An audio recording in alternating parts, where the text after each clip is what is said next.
വിഗാർഡ് എന്ന് പറഞ്ഞാൽ electronic goods ആണ്, ഇത് ഇന്നവെയറാണ്. രണ്ട് പ്രോഡക്റ്റ്സ് ആണ്. തന്നെയല്ല വിഗാർഡ് തുടങ്ങിയിട്ട് ഒരു എത്രയോ വർഷം കഴിഞ്ഞിട്ടാണ് ഞാൻ വി സ്റ്റാർ തുടങ്ങുന്നത്. അപ്പോൾ എനിക്ക് എത്ര ഞാൻ ഓടിയാലും വിഗാർഡിൻ്റെ അത്ര എത്താൻ എനിക്ക് പറ്റുമെന്ന് ഞാൻ വിശ്വസിക്കുന്നില്ല. അങ്ങനെയല്ല. അതിൻ്റെ അകത്തുള്ള പ്രശ്നം എന്ന് വെച്ചാൽ വിഗാർഡ് എന്ന് പറഞ്ഞ പ്രോഡക്റ്റ് വൈസ് നോക്കുകയാണെങ്കിൽ ഒരു കുടുംബത്തിലേക്ക് 1 or 2 തവണ വാങ്ങും.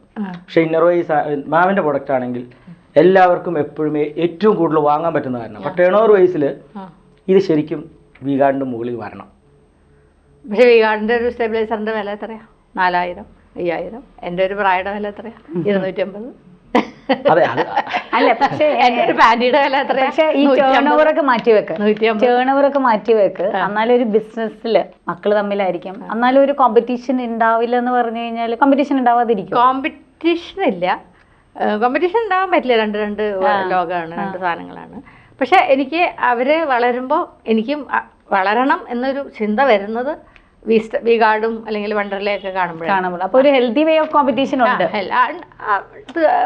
വളരണം എന്നുള്ളൊരു ആഗ്രഹം നമുക്ക് വരുമല്ലോ. അവർ ഇത്ര ചെയ്താൽ എനിക്കും ചെയ്യണം. നമ്മളിപ്പോൾ 4 പേരും കൂടെ ഓടുകയാണ്. ഒരുത്തൻ കുറച്ചൊരു 50 അടി മുമ്പിലെത്തി നമുക്ക് അവൻ്റെ ഒപ്പം എത്തണം എന്നൊരു വിചാരം വരുമല്ലോ.